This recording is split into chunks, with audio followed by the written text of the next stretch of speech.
Patrick Mahomes is basically God playing quarterback. Chiefs Kingdom live. So on at it. What's hot? Know your role and shut your mouth, you jabroni. Yeah, when it's grim, be the Grim Reaper and go get it. It's Mahomes' house. And it is good. Woo! Arrowhead, man. The Lombardi Trophy has a red and gold reflection. You gotta fight for your right to party. Woo!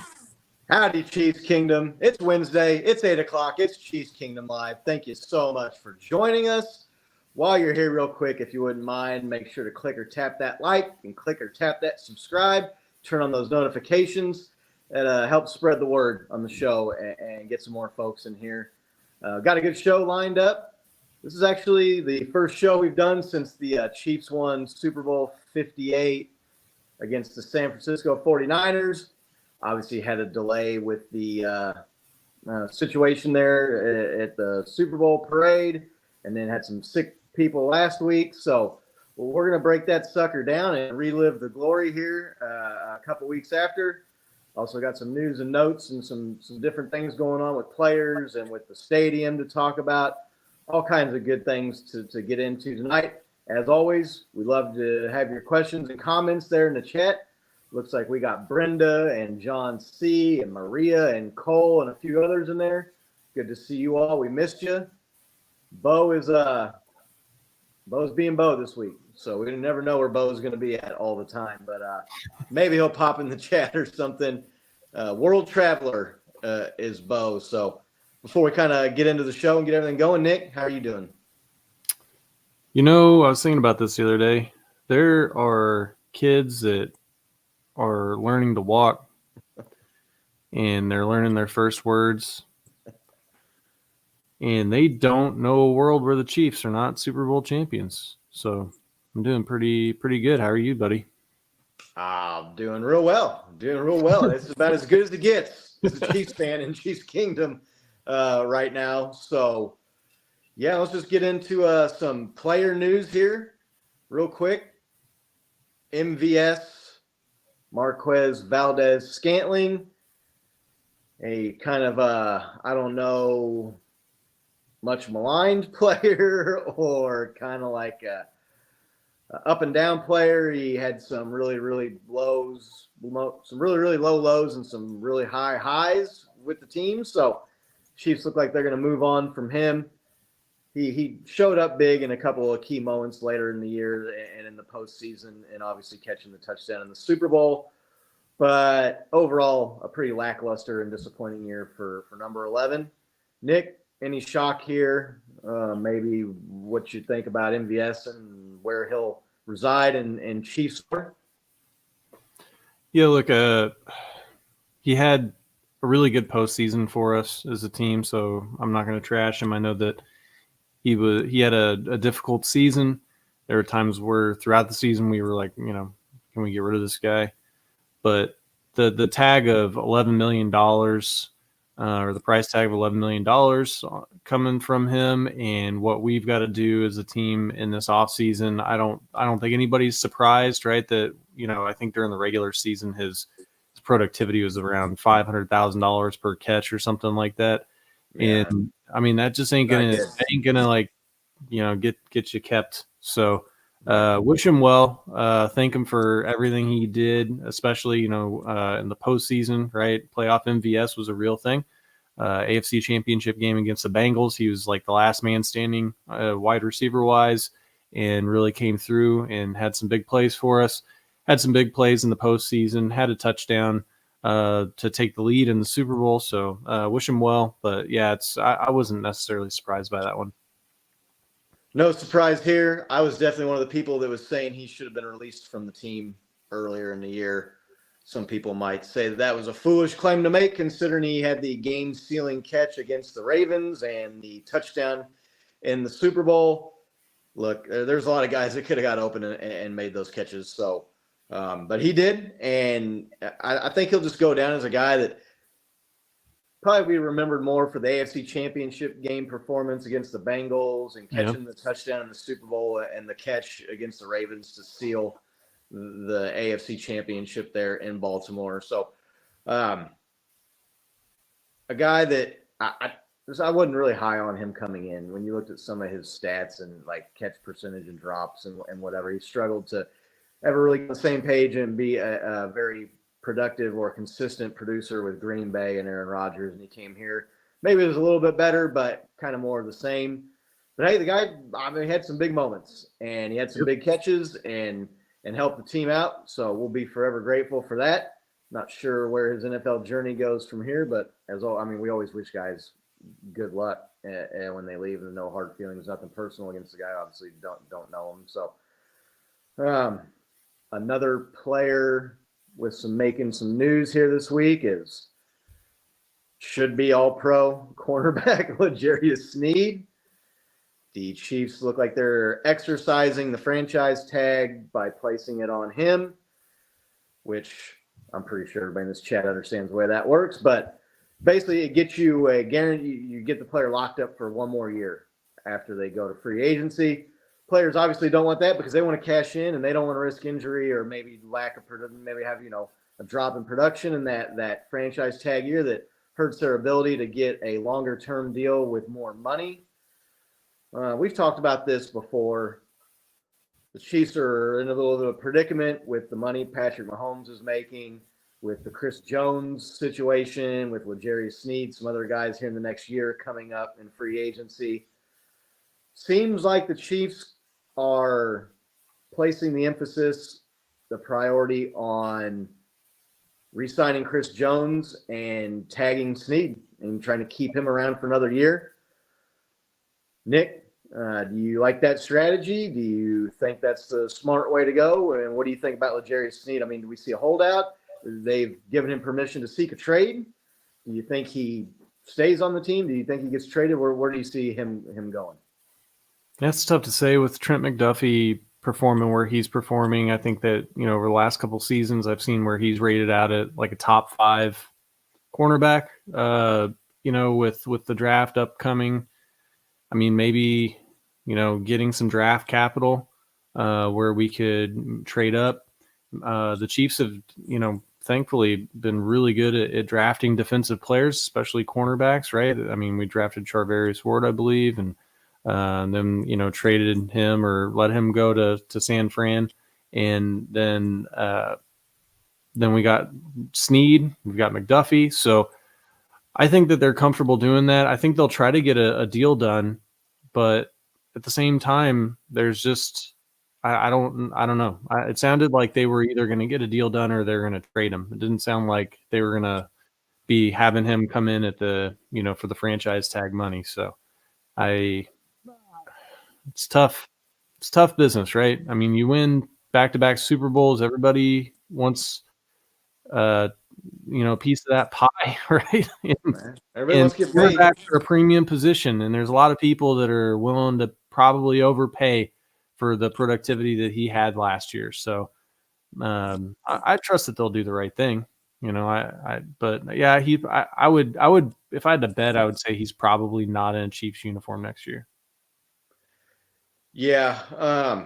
It's just going to depend on what they can get for him. If someone's willing to overpay the trade, look, it's the franchise tag. I know players hate it, but they agree to it in the collective bargaining agreement. And when a guy is wanting to hold out and a guy's wanting to sit out to get more money because he's underpaid, it's a business. But then when the teams are making business decisions, it's like, oh, they're taking advantage of the players and this franchise tag is unfair to the players, and they complain about it. Guys make business decisions. When it comes to L'Jarius Sneed, man, like they've shown that they'll move on from guys. They moved on from Charvarius Ward. They, like you said, brought in Trent McDuffie. It's a position that they seem to know how to scout, but you got to wonder at what point do you miss and whiff and not replace an all-pro guy with somebody who is not quite that level. Maybe they don't need to either. Trent McDuffie had a fabulous season this year, and they've got him under wraps for another couple of years. Cornerback, to me, I don't know, you consider that a premium position? I guess on Yeah, defense, you're you've got edge rusher, cornerback. I don't really know. It's not a wide receiver, a tight end. Someone gave up the farm for Tyreek Hill. I don't see you getting anywhere near the haul that you got for Tyreek Hill that you'll get for L'Jarius Sneed. Be interested to see if there's a holdout situation, if they can't come to agreements on a long-term deal and he can't find a trade partner that's willing to give up what the Chiefs are going to ask. They kind of hold the cards, the team does, with the franchise tag situation. So I'm putting it 50-50 right now that he's on the team next year. Obviously, would love to see the guy stay. People have said, well, they moved on from Charvarius Ward to him. He's better than Charvarius Ward ever was. He had, 90-something targets in the regular season this year and didn't give up one touchdown. The guy is the definition of lockdown. He can blitz out of the secondary, which is a rare skill set for a secondary player. So fingers crossed the Chiefs can keep both of the guys. Chris Jones, I guess maybe they think is a more impactful player or maybe even a more dominant player at his position. The age thing maybe factors into that a little bit more. You know, we've seen the team do this, obviously not Brett Veach in the front office. It's here now, but wait until too late to extend guys, right? You wait until the guy has an all-pro season to pay him. Maybe if you would have given him some money before last year, kind of similar. I always go back to the Justin Houston deal where it was you're going to sign him and they kind of like put it off to the last minute, and then the dude had a 22 or 20 and a half sack season, and now he's got you right where he wants you, and you have to overpay. So we'll keep an eye on it. I mean, being real, I don't think he's on the team next year, but as a fan, with my heart, I think I want him to be on the team. So, not with Mahomes making $50 million, right? I mean, that's just, you can restructure and you can move other places around, and the salary cap is going way up.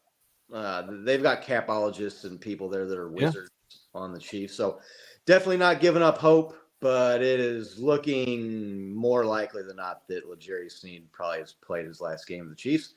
And hey, if last game with the Chiefs is a back-to-back Super Bowl victory, you'll sign up for that 10 times out of 10.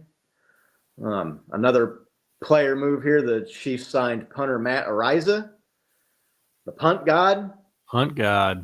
He was kind of known in college coming out, had a situation there, a civil suit that got him released from the Bills. I don't know if you want to say blackballed out of the league, but teams were definitely kind of staying away from him while that was going on, but he was removed from that litigation. Chiefs signed him. Tommy Townsend went to Drew Rosenhaus, right? And is going to be looking for a big payday. Chiefs aren't, and if you're not in position to pay a top corner, you're not in position to pay top money for punter. So looks like we've probably seen the last of Tommy Townsend. Get younger and better and cheaper at that position. That's always a winning recipe. Matt Ariza, you have any thoughts on the punt god coming to the Chiefs? Yeah, if you can't afford your all-pro punter, Tommy Townsend, and you're able to sign a guy that is nicknamed the punt god, I mean, that's like a best-case scenario, right? I think excuse me just a second. He had an 82-yard punt, right? Yeah, I think he had one with the Bills. And you watch the highlight punt, and the returner's like, "Oh shit!" He starts like running like backwards, like and then people are like, "Yeah, well, but it was a touchback." I'm like, "Well, it still netted 62 yards." Right, it's still pretty good. I mean, if you guy can punt the ball 82 yards, man. Yeah, that's insane. I watched that clip too, and what's crazy is typically punters you see like a really big follow through. He just kind of booted it. It didn't. Right. He was kicking crazy hard, but yes. I mean, I love Tommy Townsend. He's a cool dude. He's got long hair, right? I mean, he seems kind of like a free spirit badass back there that had a big punt that went off somebody's foot in the Super Bowl. We'll talk about later, I'm sure.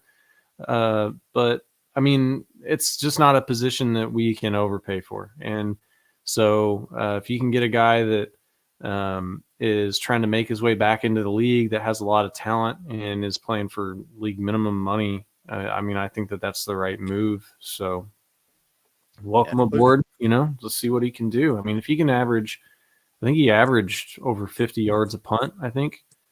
And he had, several that were in the 70, 80 yard range, which just doesn't even sound real when you hear that. And you got 80-yard punts. Right. So. Yeah. Yeah. This is just part of a winning culture and a dynasty. You can't afford to keep all these guys. And so maybe that's premature for me to say, getting better and younger for cheaper. Maybe he won't end up being as good as Tommy Townsend. Hasn't been in the league a couple of years. You'd like to think he's been working on it, but sure. So hopefully Chiefs got younger and better and more. And John C makes a good note here, right? I mean, he's a field goal kicker too, so we should definitely keep Butker. But if Butker goes out, we're not having Justin Reed. Right. We saw that. We saw that last season or 2 seasons ago, where Butker got hurt in the first week of the year. Maybe if you've got a quality backup guy already on the team, you can give Butker maybe a couple extra weeks there to get fully healthy. We'll talk about his performance when we talk about the Super Bowl, Butker this year. But that guy, I mean, I don't know if there's a guy on the team that had a better year, maybe outside of Patrick Mahomes, than Harrison Butker. But yeah, so Chiefs are making moves in the offseason, and free agents and franchise tags. We'll keep an eye on that and keep you all updated. Some other news that broke here was stadium renovations to Arrowhead.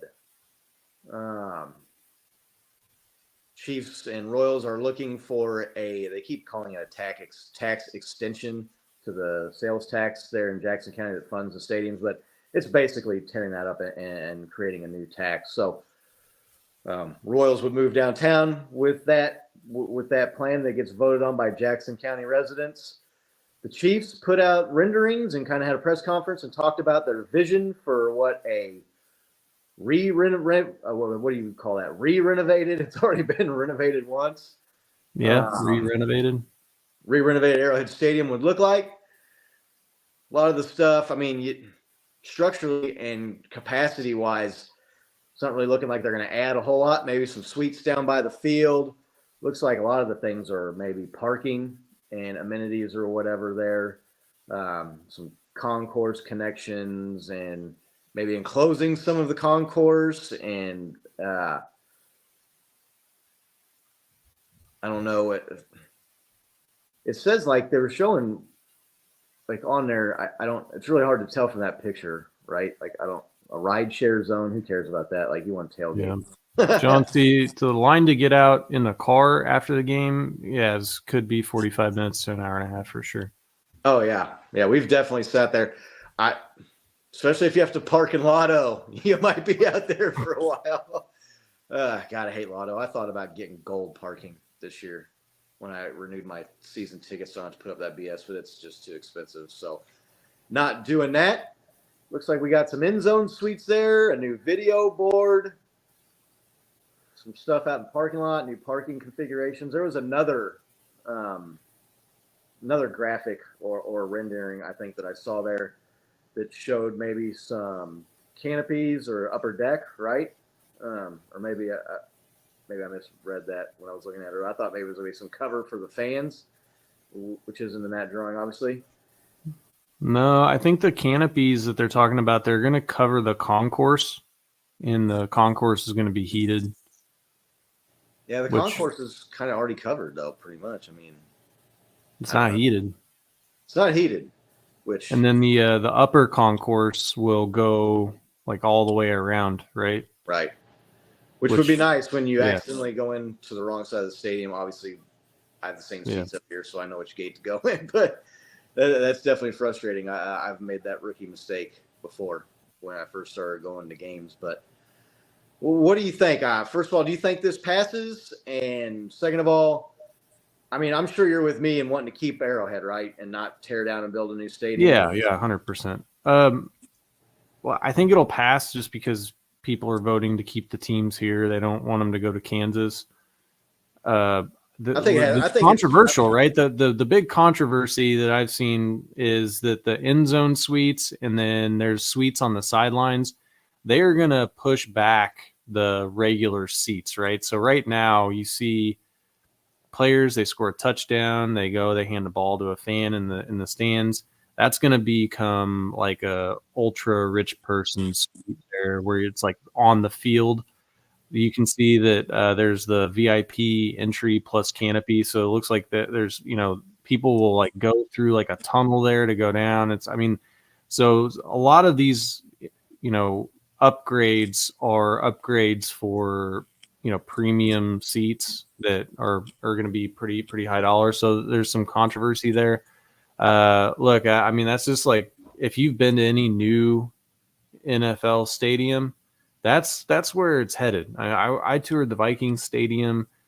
I mean, and that place looked like a luxury hotel where the suites were down on the sidelines by the field. It's just, if they're going to spend close to $1 billion doing it, that's what they're going to do.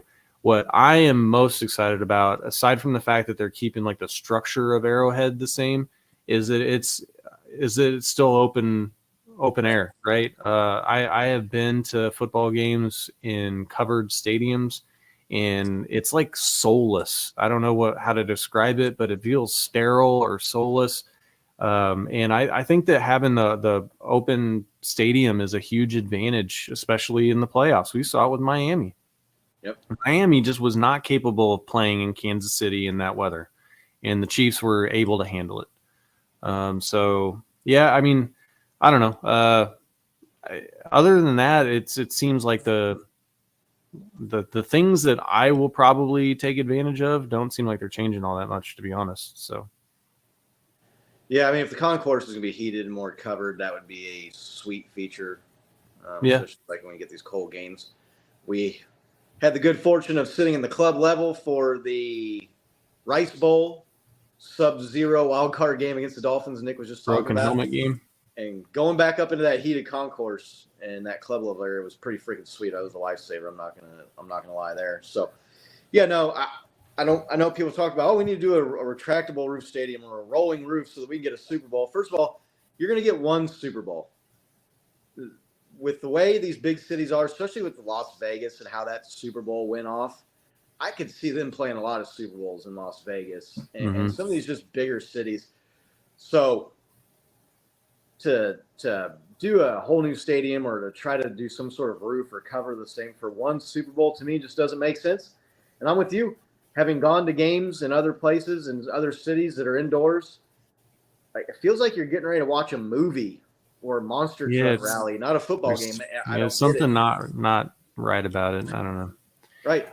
I don't think that I don't think a Super Bowl was ever really in the cards. I remember when they were trying to approve the rolling roof 20 years ago that they were going to let the Chiefs bid on a Super Bowl, but they never guaranteed a Super Bowl. And look, open air stadiums. I think I think Clark Hunt, with the sway he has with the league, I think you'd get if you had a retractable roof or rolling roof or a domed enclosed stadium, you'd get one Super Bowl. I'm pretty sure. I don't know. I mean, look, they'd had one in New York at MetLife, and that's a cold weather area. So I honestly don't think that Kansas City's infrastructure could handle the influx of people that a Super Bowl would bring. I mean, that's my, like, have you, like, the new airport terminal that we have, it's really nice, but if you go there on a weekend, it's jammed up. You go there during the holidays, the pickup area is jammed up and it's hard to get through, and people have to go wait in the parking lot. I mean, could you imagine the Super Bowl? I mean, I just think it would lock up the city personally. I mean, I would love to have it here, but I just don't know that we're really built to handle something of that scale coming to town. I could be wrong. We got the World Cup coming here, which if you can handle World Cup games, you can handle a Super Bowl. But I don't know, man. I mean, there's levels of that. Like the World Cup's the biggest sporting event in the world. More people watch the Super Bowl than the moon landing last year. Maybe on TV, yeah. But I'm talking about like people coming and traveling.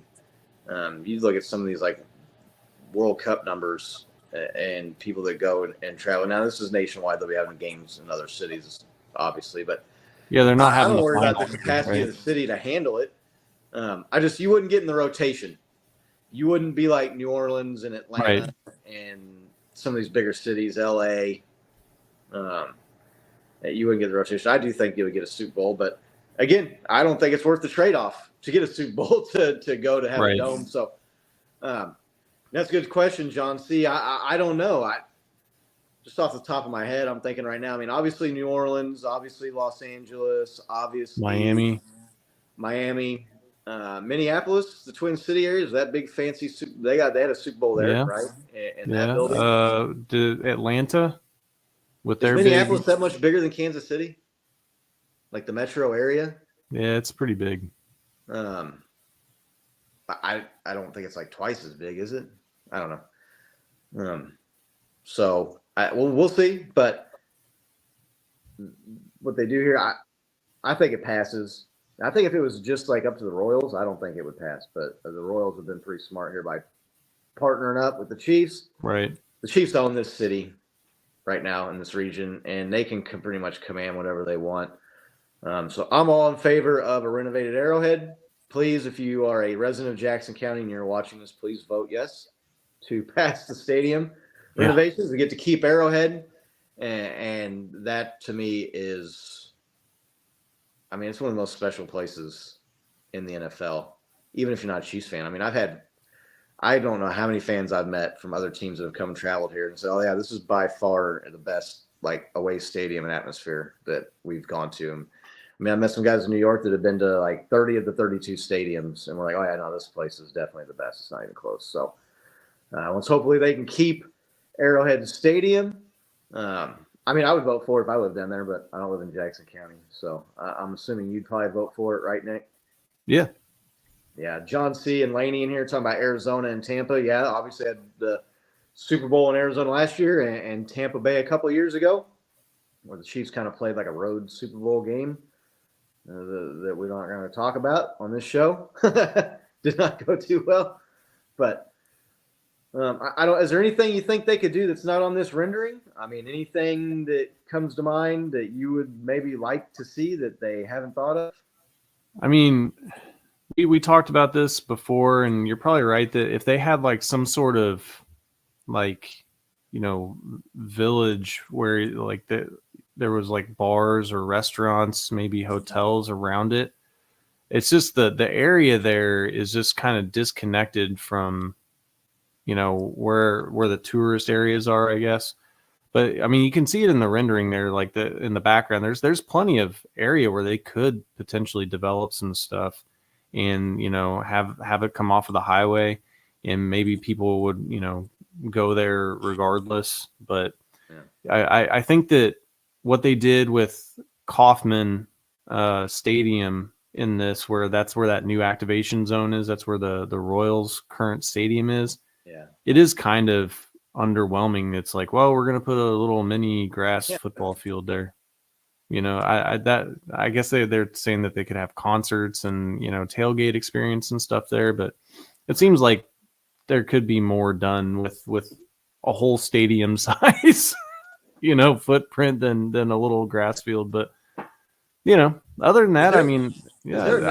There was 2 photos, I'm pretty sure, though, 2 renderings that showed some other stuff, like a commuter bridge that goes from one parking lot across the road to the other. And so I'm trying to remember, right, that I'm pretty sure there was 2 graphics that I saw on Twitter. Rendering covered walkway. Let's see.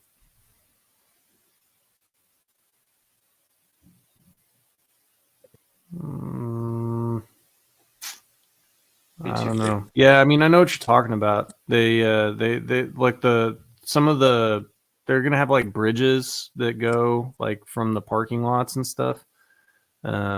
But anyway, the Royals are going down by I think by T-Mobile Center, Laney, down there in the Crossroads areas where they're talking about moving the stadium to. Yeah, it would be down there in the I want to say close to where that KC Star, the old building, is at. So Royals moving downtown. I don't know if that's that good of an idea, but this isn't a show about the Royals or baseball, so we're not going to waste any time talking about that. I did a Twitter poll. Can you bring up the Chiefs Kingdom Live Twitter account on here? I was curious to see what Chiefs Kingdom thought about having maybe a new stadium, a dome as opposed to the open air. I see lots of debates. There was people that were saying that they wanted a dome or wanted something open air as opposed to something open air. I wanted to see like what percentage of people that would be, and actually got a lot of response on Chiefs Kingdom Live X account, the app formerly known as Twitter. If you're not following us on social medias, you can find us at Chiefs Kingdom Live. There's the poll right there. 69% in favor of open. So I knew that open was. I kind of thought maybe, though, with as much chirping and stuff you saw online, people talking about it, they would be a little bit closer than that.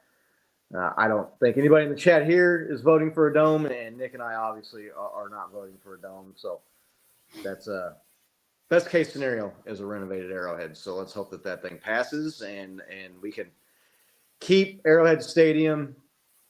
Clark Hunt always says it was his dad's favorite place on earth, right? Pretty hard pressed for me to find a place on earth I enjoy to be at more than Arrowhead Stadium. So yeah, no, it's a special place, man. I'm glad that they're looking to basically maintain it, but just upgrade it again. I think that's the way to go. I mean, it's going to look essentially the same. I mean, some new amenities and some other cool stuff, but for the most part, they're going to leave it untouched, and I think that's definitely the way to go. It's classy, right? I mean, it's become, especially now with the run of success that we've had in the Super Bowls and stuff. Arrowhead's one of those old stadiums like Soldier Field, Lambeau, Arrowhead. Those are like the old class of the NFL, right? The historic Bill buildings. Stadium, Highmark, right. whatever they call that thing now, but I want to say that's like the oldest stadium in the league. There's the Bills, and the Chiefs is the second oldest. They were talking about that in that playoff game that the Chiefs played there at Highmark Stadium. So, yeah, interesting to see. Hopefully it passes. Fingers crossed. Come on, Jackson County. Do the right thing and keep Arrowhead Stadium for Chiefs Kingdom.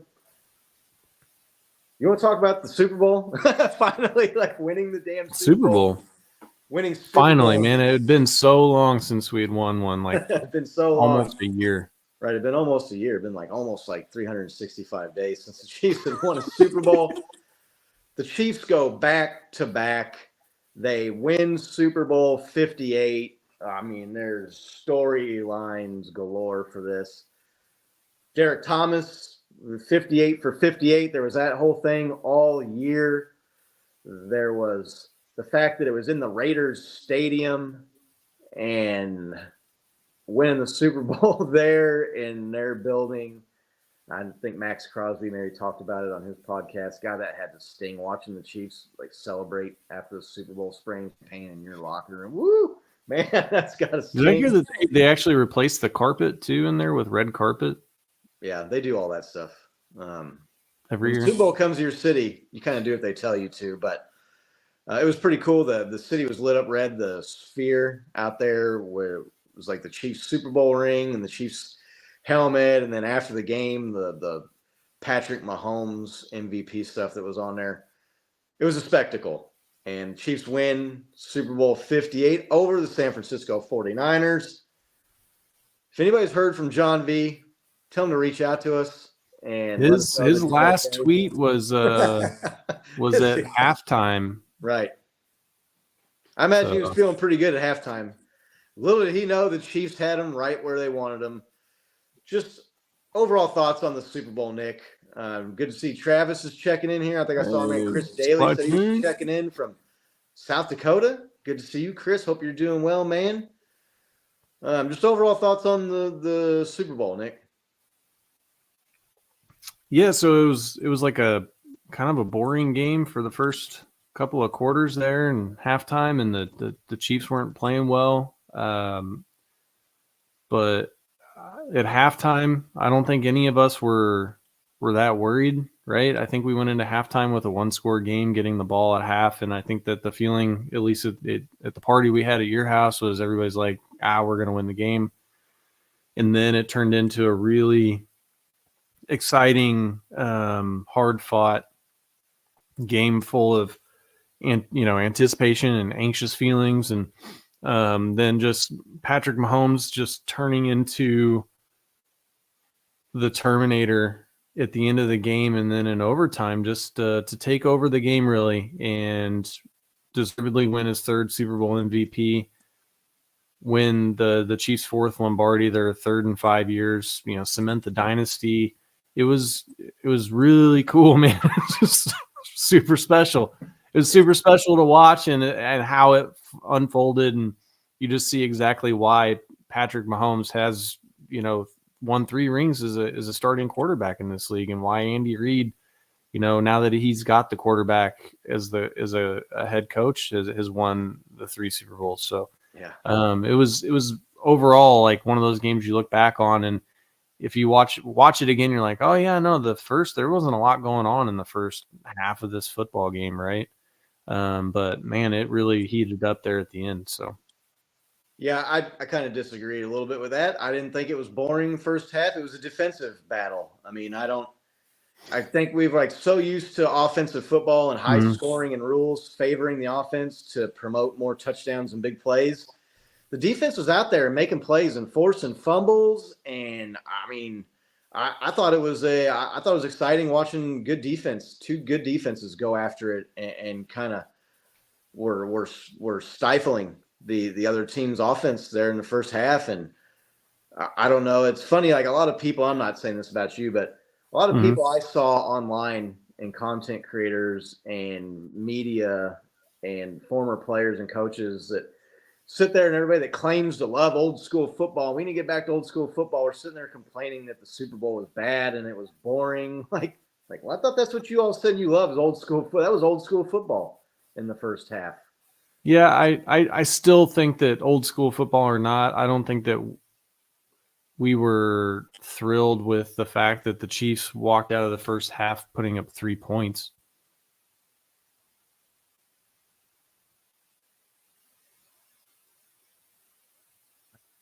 Oh, I can't hear you. I don't know. Can you not? I can hear you now. Sorry. That's all right. I mean, my mic died. I was like, man, I know I should have just charged that thing this evening before we started the show. So, but maybe a little disappointing that you would have liked to have seen some more points. But I didn't think that it was boring at all the first half. Second half, offenses came to life and started scoring some points, especially towards the end and into overtime, right? We just got to see the overtime rules, which we'll talk about here at the end. So just it was really awesome, and it was really great to have the family and everybody and, the girl and everyone here at the house watching the Super Bowl together. Chiefs obviously get the big win, and everybody was going crazy. It was pandemonium here. What did you think about maybe who was your top performer? Or, Patrick Mahomes probably is going to be your top performer. He was the MVP, but what just kind of stands out to you most maybe about the first half or the game in general? Probably if I had to pick a top performer, Trent McDuffie, really just locking down Debo. He had a great pass defended in the end zone. You just can't play it any more perfect than that. If he doesn't play it that well, it's a touchdown. The ball was right where it needed to be, but he just made it to where there was just no chance of getting the catch, and really just played tight coverage all throughout. The play that it didn't win the game, but kept the Chiefs from losing the game, really was saved it on third down, where he disguised his blitz well enough and forced Brock Purdy to throw where when he didn't want to, and tipped the ball, forced the 49ers to kick a field goal that gave the Chiefs enough time to go down and match the field goal. So yeah, I think that Trent McDuffie's play outside of, we can talk about Travis Kelce and the plays that he had in the second half, and especially the fourth quarter.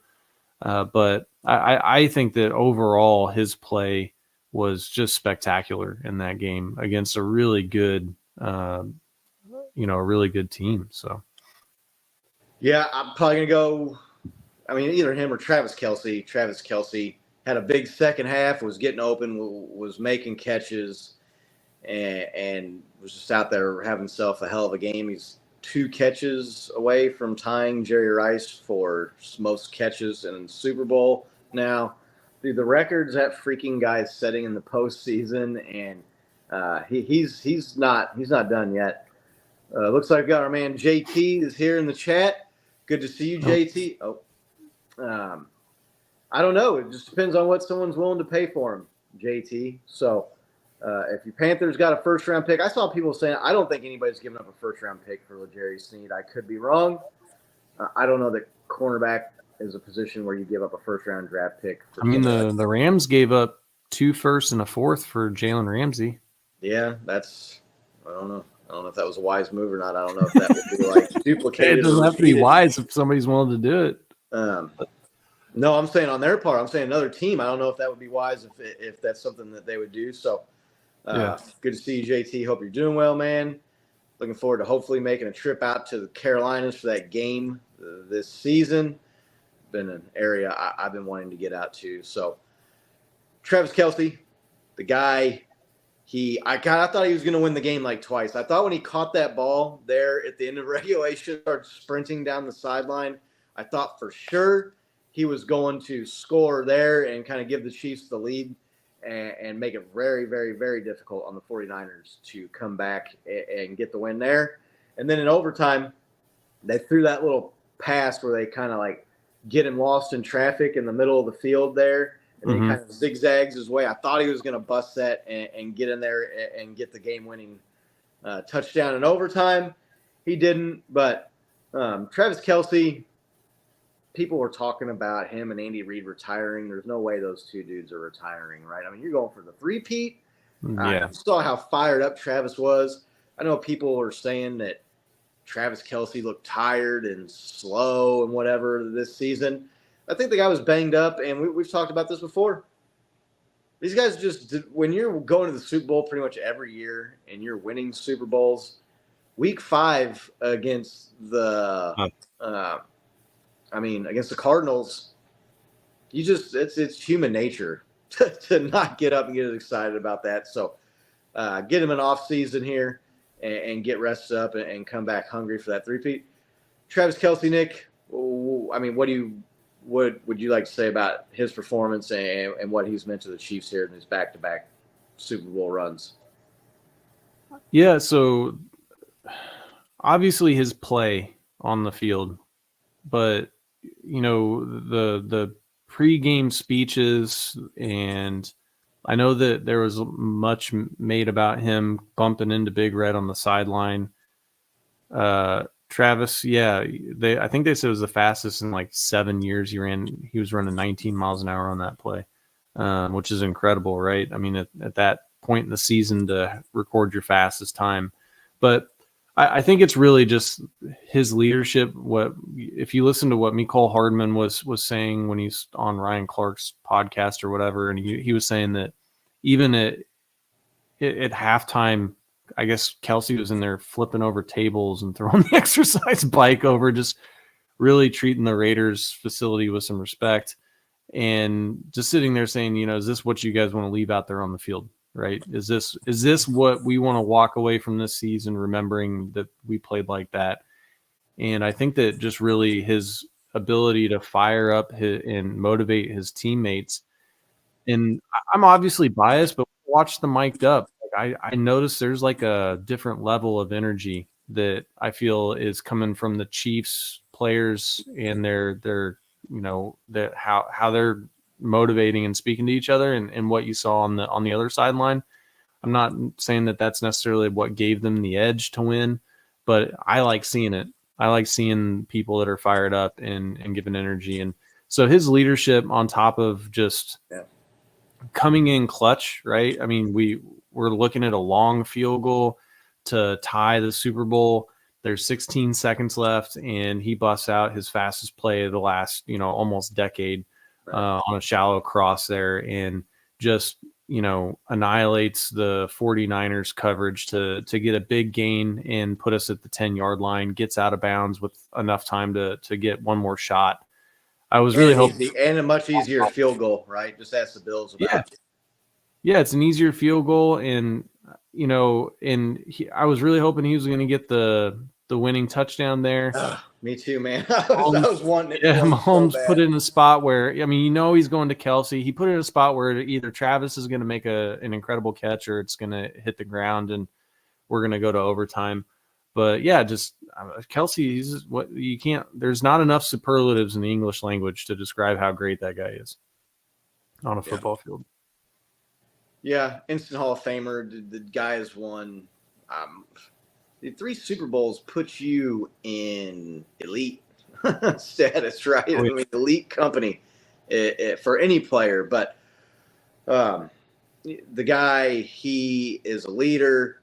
He's Patrick Mahomes' right-hand guy, right? I mean, those two are the engine that drives the team. Isaiah Pacheco had a pretty good game. Obviously had the fumble there, which hurt, had 2 fumbles, really, one on a pitch, and then they were able to, fortunate enough, the ball bounced back to him on that. But in a year where the team lacked receiving options at the receiver position, and in a year where the passing was down, at his age, to step up and still be the man come postseason and just really help drag the offense and the team across the finish line and win the Super Bowl. The guy's on the Mount Rushmore of Chiefs players right now, right? I mean, yeah, him and Patrick and Derek Thomas and Lynn Dawson, maybe. I mean, you could have a whole other Polly show, and I don't necessarily want to get into that. But if he wasn't already, he solidified himself as a top 2 or 3 or 4 player in Chiefs history. Look forward to the Big Yeti coming back next season and going for that 3-peat. Another player, man, we talked about him earlier, Harrison Butker. To just be money like that. Good to see you, Nick. Thanks for jumping in, man. Have you talked to John V since the Super Bowl? That's what I want to know. Yeah, you did say not to fear McCaffrey. I mean, I was never afraid of McCaffrey, but to make it sound like he's just a pretty good game guy at running back, man, like that's kind of what I think most people take a little bit of offense to, or maybe not offense, but disagree with you there. So, well, that's good to see that he's coming around. Tell him we said hello, and I can't imagine how painful that had to have been for him to go to Las Vegas and watch the 49ers blow another 10-point lead in the Super Bowl to the Chiefs. And they were showing Super Bowl champs on Caesar's Palace, right? I mean, the Sphere had Patrick Mahomes standing there and the MVP trophy and everything, man. It just had to be like salt in the wound everywhere you turn, man. I bet he could not wait to get on that plane and come home fast enough. But,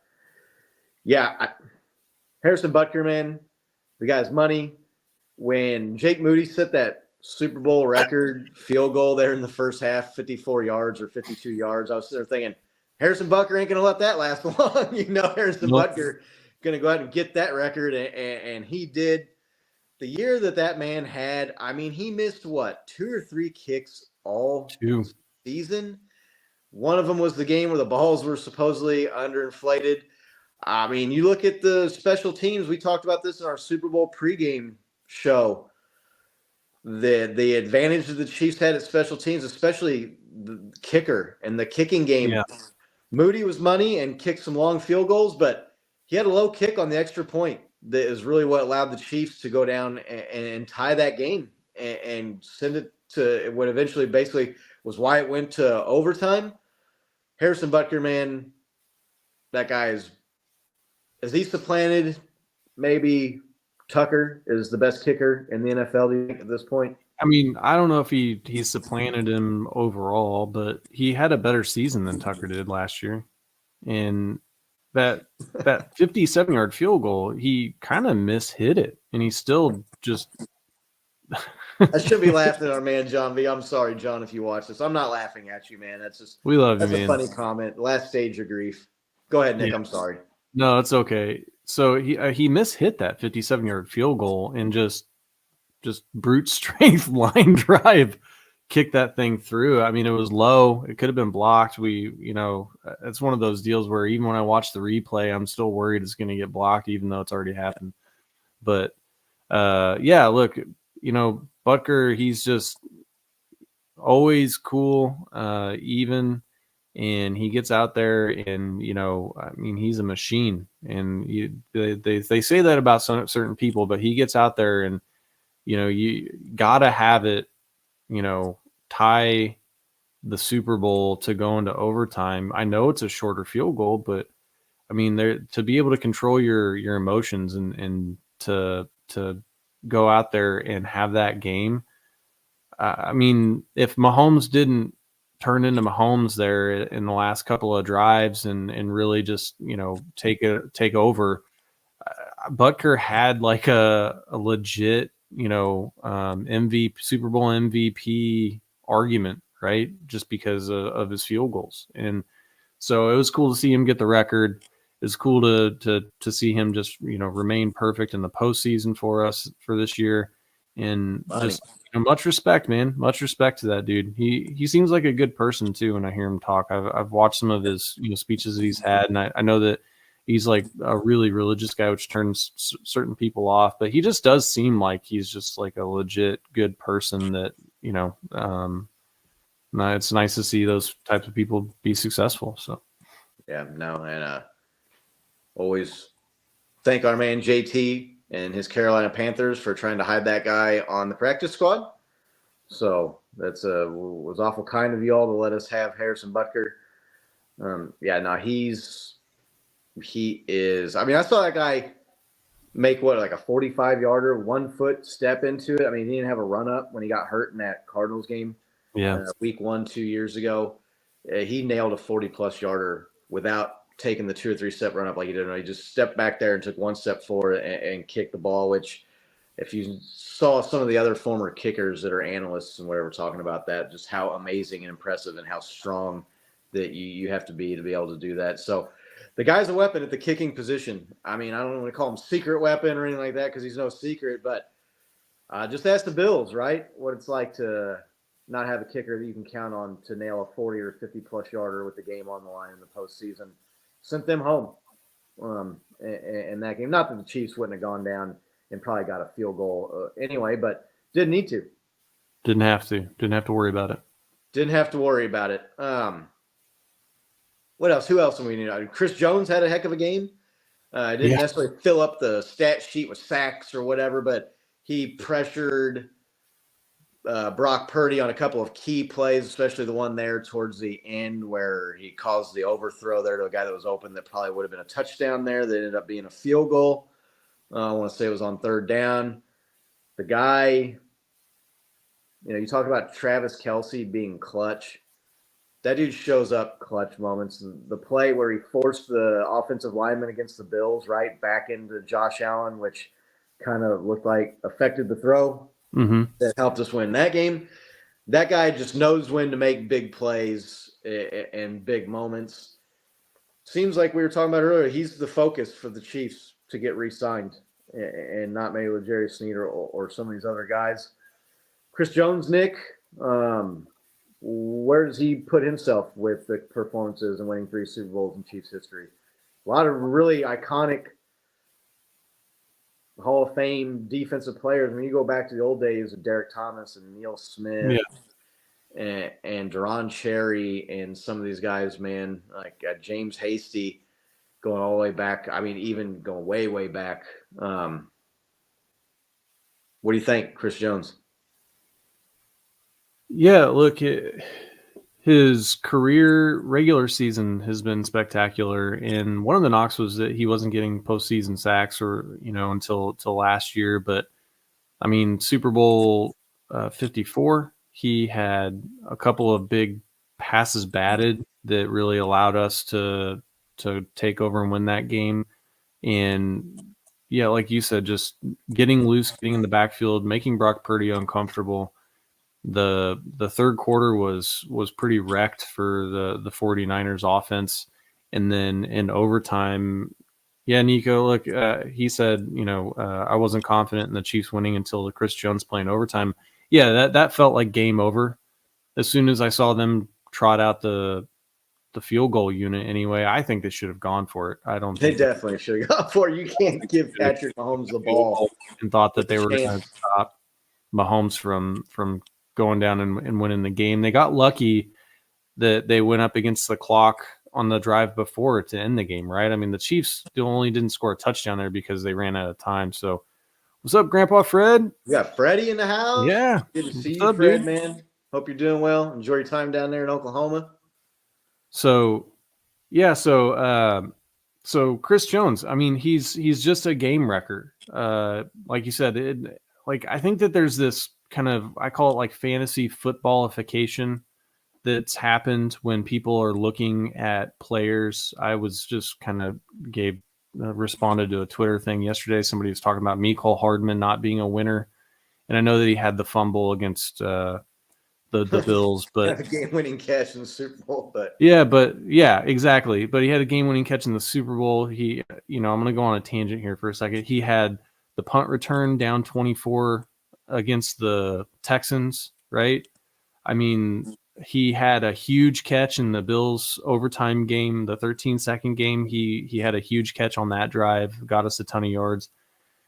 He's not going to win your fantasy football league for you. So most people think they'll just look at that and think he sucks.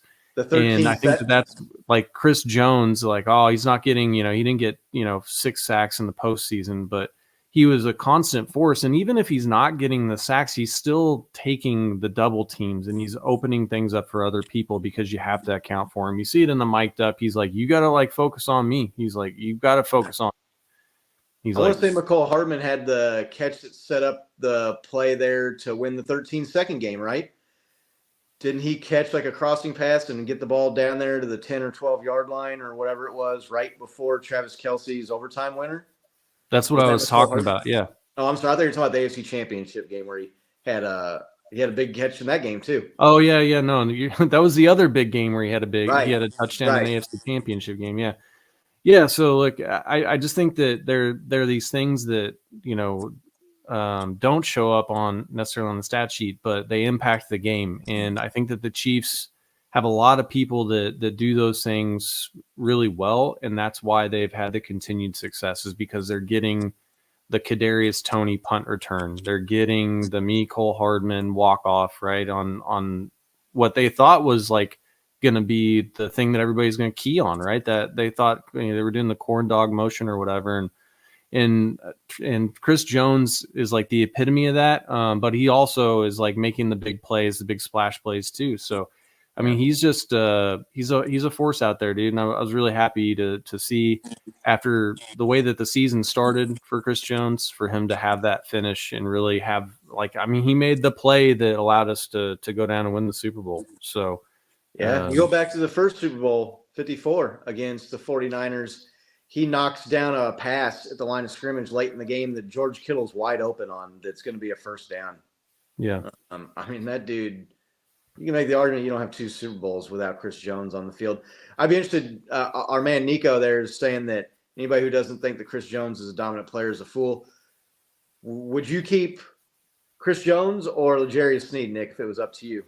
Looks like the Chiefs are making the priority Chris Jones. Do you agree with that? Or I'd like to get your take on that as a non-Chiefs homer, someone looking at it from the outside in, because we obviously love both of those guys, and maybe it'll be easier for you to decide and let us know who they should go out and get. But, yeah, Mecole Hardman, he's – people – I think the knock on Mecole Hardman is when he came to the Chiefs, that was when Tyreek Hill was having the legal situation and people were questioning whether or not he was going to stay on the team and he was going to be able to play.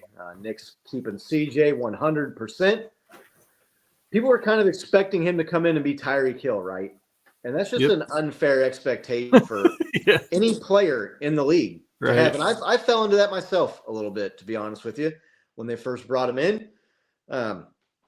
Tyreek Hill is one of the most dynamic playmakers and one of the biggest playmakers, long playmakers. Like, I want to say he's top 3 or 4 or 5 with 50 or 60 plus yard touchdown plays.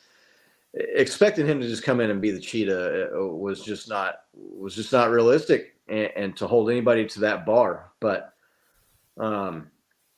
yeah, Nick, with passing the league and the way things go, though, the way the rules are set up against corners, especially in secondary, a guy like L'Jarius Sneed that is a true lockdown number 1 cornerback is hard to find. So it might be a little closer than that, but I think I agree that CJ is the guy to keep. The only really argument I think you have against that is Chris Jones is obviously older and probably going into his final contract. L'Jarius Sneed is just going into his second year, kind of more in his prime. But McCole Hardman, you start your season on the Jets and you end your season catching the game-winning touchdown. Could you imagine him when Aaron Rodgers went down in that first series of the season, telling him, "Don't worry, man, you're gonna catch the walk-off Super Bowl pass." He was getting like 2% of the snaps with the Jets. He had the huge catch there in the first half that kind of got frittered away by the Isaiah Pacheco fumble. Mm-hmm. I mean, he had the biggest play of the game, right? That was the longest probably play from scrimmage of the game, was the bomb to McCole Hardman. So, McCole Hardman to me kind of epitomizes or is kind of like a metaphor for like the Chiefs this last season. Guys that went through struggle and turmoil and had a bunch of adversity who end up coming through in the biggest moment and making the play and getting it done and winning and being the unlikely hero. MVS was the unlikely hero in the AFC Championship game. I mean, we just saw this all year with this team. Guys that maybe were maligned or had issues or struggles or taking a lot of heat from the media made the play and got it done in crunch time when it mattered most. So congrats to McCole Hardman. Can't talk about the Super Bowl, though, without talking about Patrick Mahomes. The guy is a 3-time Super Bowl champion, 3-time Super Bowl MVP. And by the way, he won't even turn 30 years old next season. Right. You look at the air, like the rarefied air that you get into, and you get 3 Super Bowl titles and 3 Super Bowl MVPs as a quarterback. He's ahead of Tom Brady in every metric now, who everybody wants to say is the GOAT, right? I mean, to this point in their careers, he has as many Super Bowls, he has more MVPs, he has more Super Bowl MVPs, he has far more yards, passing yards, and far more touchdown passes and far more rushing yards and touchdown passes than Tom Brady. I don't think there's a single statistic that Brady has him beat at. Maybe ties him on a couple of these. But Patrick Mahomes, man, we're very easily watching the greatest quarterback to ever play the game. That's not homerism. That's not hyperbole. The guy's basically turned the Chiefs into a dynasty. I don't want to say single-handedly, but he's the one that's brought him back in all these Super Bowls that they've won. He's really saved some games there where, I mean, the team came out totally flat and unprepared. I mean, I know that I love Andy Reid, and I please don't take this as a knock, but I mean, we've been down 10 points in the 3 Super Bowls that we've won. We were down 24 points to Houston, right? I mean, I know that Mahomes is on the field, but down 10 points to the Titans in that championship game. I mean, there are deficiencies that are out there on this team, and they just don't matter because we have 15 out there. I mean, that's just like the long and the short of it, is that it doesn't matter that, you have like a subpar wide receiver group, or it doesn't matter that, that you're down 10 points, because like, as long as you've got 15 out there, he's gonna figure out a way to help you win. Now, this Super Bowl is as much about the defense, I think, as it was about Patrick Mahomes, because the defense, kept them around while they were struggling through that game. But yeah, I mean, at the end there, like I just was not worried at all. I mean, even the 4th and 1, I mean, you're anxious because it's the Super Bowl, but was there ever any doubt once the 49ers kicked that field goal that we were going to win the game? No, we talked about this earlier, or I'm sorry, we talked about this like between ourselves after the game. Yeah. I was sure that he was going to win the game at the end of regulation, that he was going to go down and get the game-winning touchdown in regulation.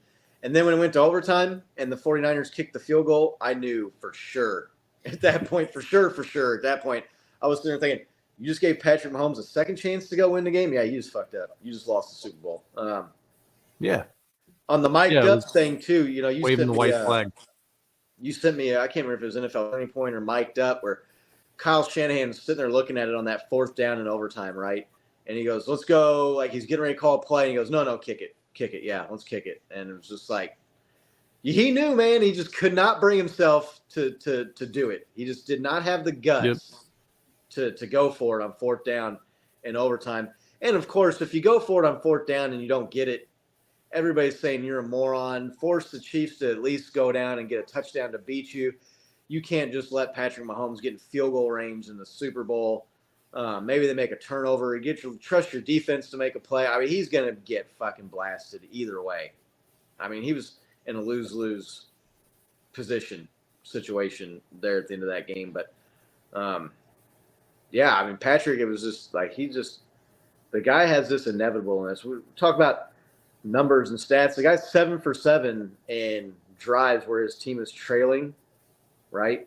In the postseason with less than how many minutes is it last? 3 minutes or something, or in the last minute of the game to get the tying or go ahead scoring. The dude is perfect. I mean, people say, oh, you can't really define clutch or you can't quantify clutch. I mean, that's about as close as you can get, isn't it? That's a pretty good stat that defines it. Yeah. Yeah, look, I think that there's a thing that happens to human beings when they're put under pressure. And, like Greg Norman, I think, was famous for just blowing it at the end, right? And whatever happens to all those people that causes them to make poor decisions, to like Josh Allen in the divisional round where he's trying to throw to the end zone instead of taking a shallow crosser there. That doesn't happen to Patrick Mahomes. He just, for whatever reason, he is still cool, calm, and collected, and he just always makes the right decisions. And even there at the end, like, he's talking to Peter King on Peter King's podcast, and Peter King's like, when you're sitting there and it's 4th down, and like if you don't get it, then you lose the Super Bowl. What are you thinking about? And Patrick's like, I mean, that didn't even cross my mind. Like, failure is not an option, right? and then after the Travis Kelce play where we got the 1st and goal, and he's going to call the play for Tom and Jerry to go win the game, he like literally just says, let's go finish it. Like, that's just where his mindset is at, is like, okay, let's we got to go do this. Let's go finish it. And like, I don't know.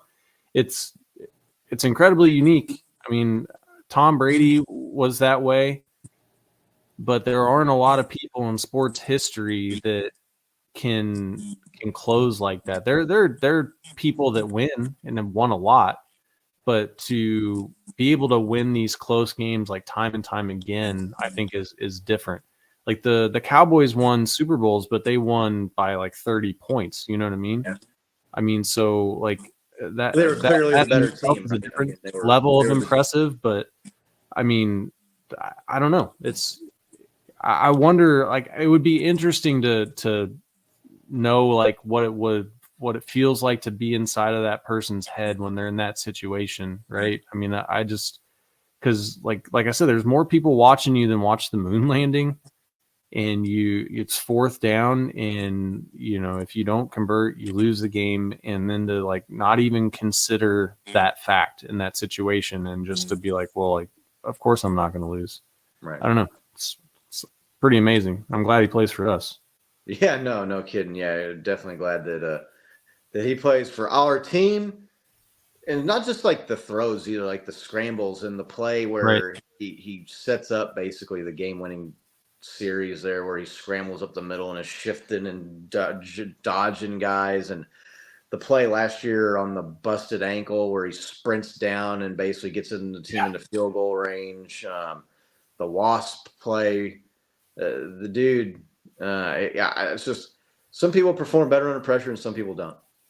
And the guy performs best under pressure.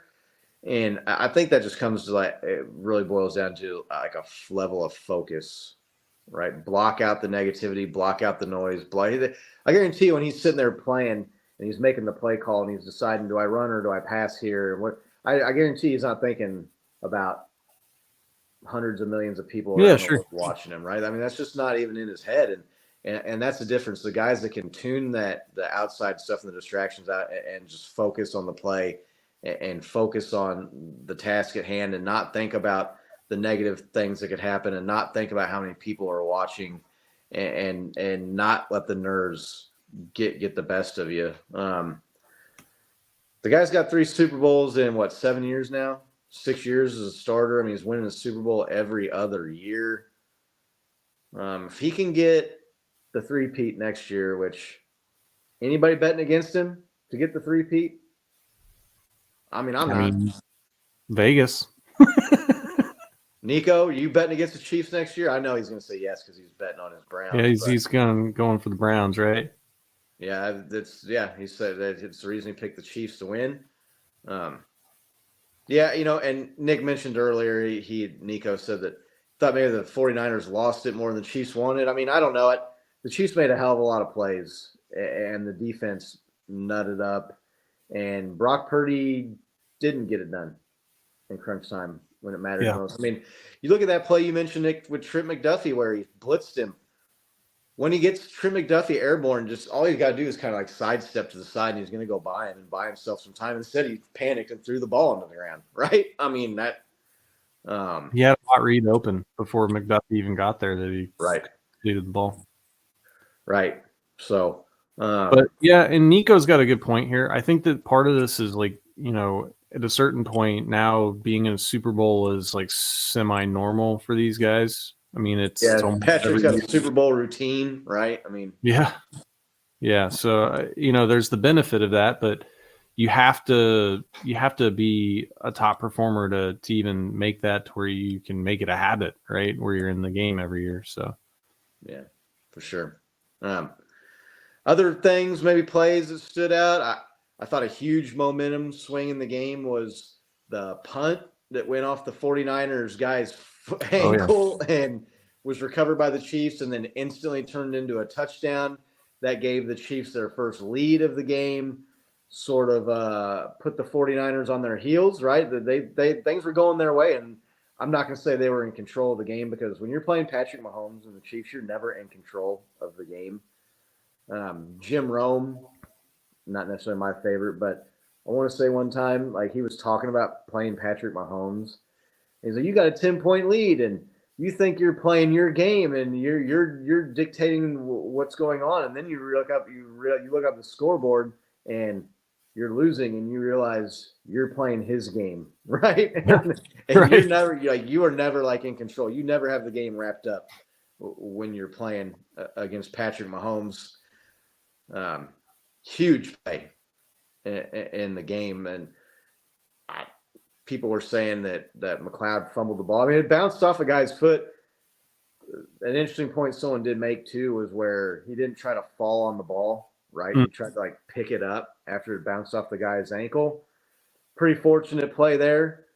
Any other plays that kind of stand out to you that we haven't talked about yet?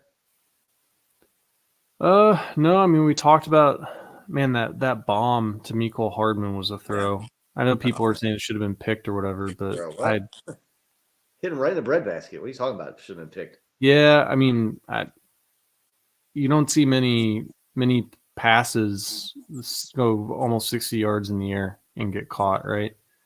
I mean, the only pass I think I saw this postseason that was longer was Josh Allen's, and Diggs dropped it, but right. And he wasn't even stepping into that pass really either. He was scrambling, right. And was kind of falling off balance and chucks the thing that far in the air on the money, pinpoint play.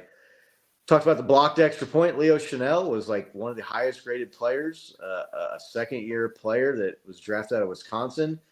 Really came into his own. Is a guy I think the Chiefs are going to lean on. Maybe with Willie Gay, another probably cap casualty, a guy that you like to pay, but probably with some of these bigger name guys, you're not going to have the money to keep. He also was he the one that forced the fumble on McCaffrey? I know Karlaftis. Yeah, I know Karlaftis recovered it, but I mean forced a fumble and blocked an extra point. Those turned out to obviously be huge plays in the game. If anybody in the chat, anybody we missed or we haven't talked about, I feel like pretty much covered it all. Play wise, no, but one of the things that we didn't have was a holding penalty. And I don't know that I've had anybody mention that. Like, I think the 49ers talking all that shit about it backfired on them personally. I think that they were trying to tell, like, you're going to call holding, and they're like, oh, hold my beer then. Let's see what happens when I don't call it at all. Right. I think they said, I saw somewhere the Chiefs have not had a holding penalty in any of the Super Bowls that they've played in. Or maybe they've had one holding. It was like in the Tampa Bay game. Yeah, we had like a million penalties in the Tampa game, but right. No, yeah, we did have a million penalties. I don't think any of them were a hold. I mean, they gave the 49ers a holding call that bailed them out in overtime on the drive that saved their drive. Yeah. That was going to be 4th and 20 something. So, or a turnover. Right. The whole idea that the Chiefs not getting a holding call was the difference in the game, or that the referees favored the Chiefs in the game. It's sour grapes, man. When you get to the Super Bowl, they're in the playoffs too, for that matter. The referees, they don't call it as tight. They let guys play more. You got to kind of have a pretty obvious penalty for the referee to call it. How about old Horseface bringing the Chiefs the trophy? That was sweet. Yeah, someone put on there, it was like the Chiefs winning the Super. How did they phrase it? They said former Charger Drew Tranquill watching John Elway bring the Super Bowl trophy to the Chiefs in the Raiders Stadium is like the biggest flex on like a division by like opponents like a team could ever have, right? I mean, yeah, that's good sports. Brandon Perna, he was like, "How did the Chargers get out of this shit?" Like, they didn't. They let. Derek Nottie had 6 tackles. He had a huge game. Yeah, guys stepped up. Mike Pennell, unsung hero, a guy that helped win a Super Bowl with his team a few years ago. Guy's a dog, shows up at the end of the season, seems like comes in there and is a guy that they're like, stay in shape, man. We got you on speed dial, bro. We're fucking going to you when the playoffs come around. Just be ready, right? Yep. That's what good teams do, man. They find the guys to come in that they got the superstars. They also like make the right moves and bring in guys under the radar and the worker bees, right? Like Patrick Mahomes is the queen. Good team win. Chiefs have 4 Super Bowl trophies now, which when you think about what kind of company in the history of the league puts you in, they've got a dynasty. You go back, they won Super Bowl 4. They played in the first Super Bowl. They're one of the original AFL teams and an original NFL team. Nick, you like to point out that they've won Super Bowls in the 14, 16, and 17 game eras now. Only team to do that. Where are the Chiefs at as far as franchises? Top what number now in the history of the league? When you factor in the success, they were the winningest team in the 90s.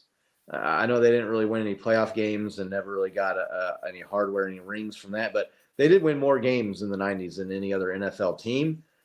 You go back, like I said, they're one of the original AFL franchises that kind of came over and merged to form the NFL, playing in the first 2 or 3, played in, like I said, Super Bowl 1 and then won Super Bowl 4. I mean, they had top 5, top 4, top 3, top 8, 10. What do you think? Yeah, I mean, if you look at what their ownership group has meant to the impact of the game now, coupled with the success that they've had over the last few years, I think that catapults them into top 5. I mean, I just think that like what Lamar Hunt meant with the AFL and causing the merger, naming the Super Bowl, Right. on top of the fact that now we're, in that top six or 7 teams from a championship perspective. I think that the history is now there, right? I think that we felt like we were higher up the list as Chiefs fans than we really were, because we really hadn't had that success. But now I don't think that there's much argument to put us outside of that top 5 or top 6 teams. Yeah, I mean, I don't know. Like the Patriots, they didn't really have anything until Tom Brady came to town. I know they're tied with the Steelers for the most Super Bowl victories, but that's all come within this last generation. They don't have any history of success back like in the merger days and put them there. I mean, yeah, I think when you're looking at it right now, you're looking at Steelers, Niners. I don't know if I want to say Cowboys because they haven't won a Super Bowl in 30 years now, but I mean, they're up there with 5. I'm going to go top 4 franchise when you factor in the history and the number of Super Bowls. Packers winning the first 2. The Lombardi Trophy is named after Vince Lombardi. They're up there. So, yeah, I mean, I think when you're talking about the Mount Rushmore of NFL teams, I think you look at it and you probably go Steelers, Niners. Although the Niners, they won all their Super Bowls with Joe Montana, right? I mean, they don't have going back in the big history there. So, yeah, I mean, I think you're looking at Steelers, Packers, Chiefs. You could probably argue who you want to put in there for that 4th team in the pantheon of NFL history, but it feels good. Chiefs are going to go for back-to-back, repeat, never been done before. If they do that, man, like their first team to three-peat, they'll only have 2 teams ahead of them with more Super Bowls, and that'll only be by 1. We didn't talk about the coin toss, the decision by the 49ers, and how stupid that was, right? The Pat McAfee show, when they were showing the highlights, and I want to say it was Kyle Juszczyk on the 49ers after the coin toss. He goes, even if we score a touchdown, they still get the ball. I didn't know that. And Pat McAfee was like, ugh. How do you not know that, man? Coaching, I don't know. What do we think about let's just talk about what we think about the 49ers moving forward, and maybe their coach before we jump out of here. It's getting late. Yeah. Kyle Shanahan, the 49ers keep that dude around. I mean, is he overrated, underrated, unlucky? What do we think about him? I mean, I think that they should definitely keep him. He's put him in 2 Super Bowls in 5 years and lost both of them, blew double-digit leads in both. Yeah, look, if he didn't have his team prepared for overtime, if they're calling him out for personnel decisions, really not having the quarterback. Look, I want to say that I think Brock Purdy played well. He played better than I thought he was going to. I thought the Chiefs were going to win this game more easily than obviously we did to overtime. But I think that had more to do, though, with – I felt the same way, but I thought that had more to do with – I thought the Chiefs' offense was going to do better against the 49ers defense. True. Yeah, that too. I didn't think it was going to be close. I didn't think it was going to be because of Brock Purdy. But what was what's the big knock on Jimmy G that everybody always brings up? Like that overthrow in the Super Bowl? I mean, Brock Purdy had an overthrow for a touchdown in the Super Bowl. Yep. And he had two plays where, one was the blitz got to him and he didn't pick up and throw to the open guy. And then, Chris Jones coming at him unblocked. And those were the 2 plays that really ended up deciding the game. And I think that with a better quarterback, they're makeable plays. And so if you want to blame, Kyle Shanahan because you say that that's his, decision to have Brock Purdy in there, and maybe, they blew it with Trey Lance, I could see that. But I mean, the guy's a really good coach, and he's had them right there almost with a win. I mean, Andy Reid, he didn't win a Super Bowl for his first almost 20 years. So I just don't see, like, people were saying that about firing Nick Sirianni this year. Like, the guy had you in the Super Bowl last year. I mean, Yeah, I don't know. I think, like, you got to give I mean, I know that the standard becomes winning a Super Bowl, because we were there too as Chiefs fans, where it was like, we just want to win a playoff game. Well, you win a playoff game and then you realize, oh, that just means we lose the next week and we're still sad. And so it becomes like Super Bowl or bust when you have a good team. But I mean, I think he's good enough to win a Super Bowl. He just unfortunately ran it up against, Patrick Mahomes in both of his Super Bowls, or else they would have won a title. I think they would have beat the Bengals. Do you think that the 49ers would have beat the Joe Burrow Bengals? I mean, I think they would have. So I just think that maybe. I don't. they're a victim of circumstance there. I think. I mean, you're going up against Patrick Mahomes, and like, unless you have like a bunch of stuff go wrong, and you also have Tom Brady on a super Tampa Bay team with a really good defense, and he's got a hurt foot, like, you're probably not going to beat him in a Super Bowl. It's just not going to happen. Yeah. So. Yeah, I don't know. He also was the offensive coordinator, right, for the Falcons and the blown. I know you're not the head coach at that point, but the 28-3 or the 25-point lead that they blew. Man, when you're the head coach, you can't, like, not be prepared for the overtime in the Super Bowl and make the wrong call there. It was boneheaded. You played right into what the Chiefs wanted. Yeah. You gave them what they wanted. But it wasn't that he wasn't prepared. He just went with I don't think it's super clear cut, to be honest. I think I do. I think it's clear cut as you can be. You give the other team the ball. That way you know exactly what you need to go win the game. And yeah, I'm not saying that that's not what I would do, but at the same time, like, I think that if you're planning on going down and scoring a touchdown, and then you just have to keep the team from scoring a touchdown on 4 downs, like, I think that yeah, but you're giving the other team 4 downs. It's not as different as it was before, right? Where if you kicked in overtime, like, you were a dunce. I think it's a bad look that his team obviously wasn't really all that prepared for it. Didn't even, they didn't understand the rules. So I get that, but yeah, when you give your opponent what they wanted and you end up losing the game, I don't think he was. I don't think he was prepared for it. I made the wrong decision. Yeah, but I don't think that they're gonna fire him and then be in the Super Bowl anytime soon. Yeah, I don't know. They've got a good roster and they've got a good front office that brings good players in. So yeah, there's lots of good rosters that don't make it to the Super Bowl 2 out of 5 years. Yeah, theirs are pretty good though. They're one of the better rosters. You look at, Kittle and Debo and Ayuk and Bosa and the moves that they made and their defense and Fred Warner and a lot of these guys. They got solid players, man. I don't know if I want. I'm not saying the guy sucks as a head coach, but right, man, like, I don't. If I was a 49ers fan, I might feel differently about it. Yeah, I just I'm feeling get rid of this two freaking guy. 10-point leads in the Super Bowl, and you got to overtime and you made the wrong decision.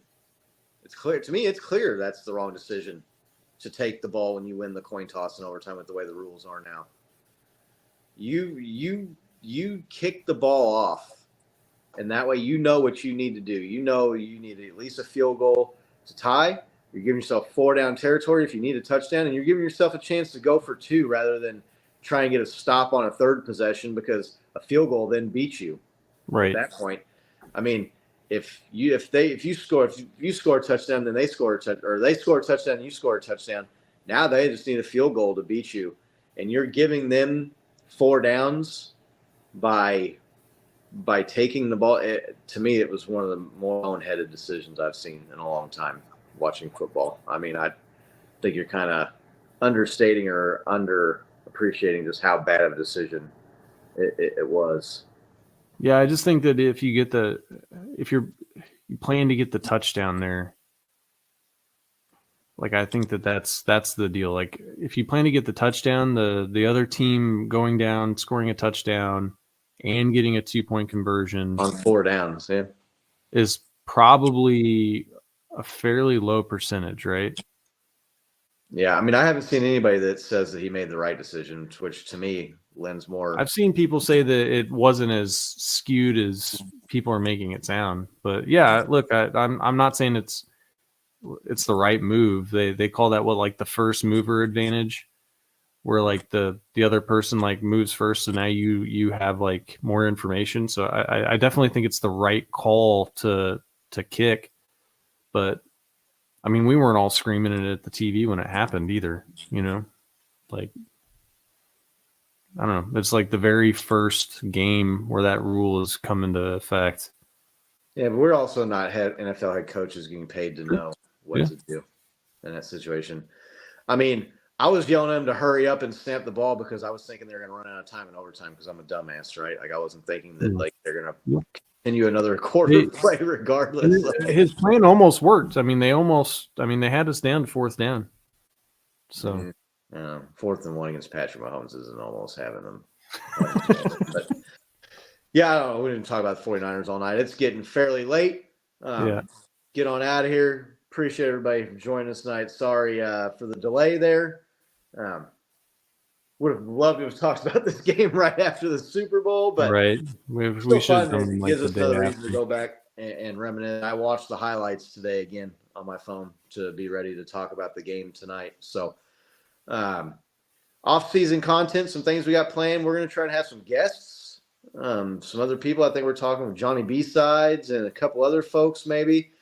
Some people who do some Chiefs art maybe come on and talk about it. I mean, it's February 28th. This is a leap year, so we got one more day in February. But you're talking March, and then you got the combine, and then you got the draft, and then I mean, it's the NFL is it's a year-round deal now. Year-round deal now. So we'll still be doing shows on Wednesdays. We might take a little bit more of a break here now, especially if it's a slow news week or something. But John C., you're welcome. Everybody in the chat that won their prizes and everything. Hopefully everybody got everything. It was kind of a cluster, and I think some people did some drinking, and then we kind of got crazy with the giveaways and kind of had a hard time keeping track of who was supposed to get what and trying to get it out and coordinate between the 3 of us. So if you think you were supposed to get something and you didn't, make sure you let us know. And we want to make sure that we got everything just sent out that we promised we were going to. I've sent all my stuff out. We got some new, like I said, we got some new content coming out in the off season. We'll be talking about free agency, and we'll be talking about the draft, and we'll be talking about, training camp. It'll be, before you know it, we'll be sitting there doing our NFL 2024 season preview with the back-to-back defending Super Bowl champion Chiefs going for the 20 unprecedented three-peat, right? No one's ever done that before. No one's ever done that. Patrick Mahomes gets a 4th ring with the three-peat. That puts him, 3 behind Brady? I think 1 more, and that Super Bowl trophy argument's over. If you get 2 less, but you did the three-peat, something that's never been done in the history of the NFL, I think that trumps the 7. I think that gets you into there. And who doesn't think the guy's not going to win more? I mean, he's win one every other year now, as it is. So, insane. Good to see everybody. Thank you all so much for all your support and joining us all season. And it makes I put this out on the Chiefs Kingdom Live, and this is a sentiment that I know Nick shares and that Bo shares, but doing this show and seeing you all in the chat and giving away prizes and interacting with everybody on social media every week is just taken being a fan of the Chiefs and an enjoyment of the season and the games and this dynasty that the Chiefs have built, just all that much more special and that much more enjoyable, which for me, I don't know how I could have been. If you would have asked me 3 or 4 years ago how I could become a bigger Chiefs fan, I probably would have told you that's impossible, right? But definitely enjoy making friends and doing the show the last few seasons, and just made being a part of Chiefs Kingdom even that much sweeter, which is pretty hard to do when you're winning 3 Super Bowls in 5 years and going to the AFC Championship game every year and having the quarterback on your team that's in the debate as the greatest of all time, the head coach in the debate is the greatest of all time, the tight end is the debate as the greatest of all time.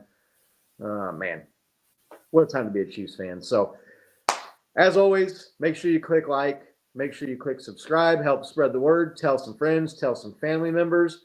We'll probably be back here. Like I said, we're going to try and do a show most Wednesdays, except for if there's just like a dead slow week or we got some family stuff. I know Nick's got, the little ones there, and we'll be getting into the summer with some travel. But keep your eye open each week for CKL on Wednesdays. And until then, Oh, yeah. let's go Chiefs.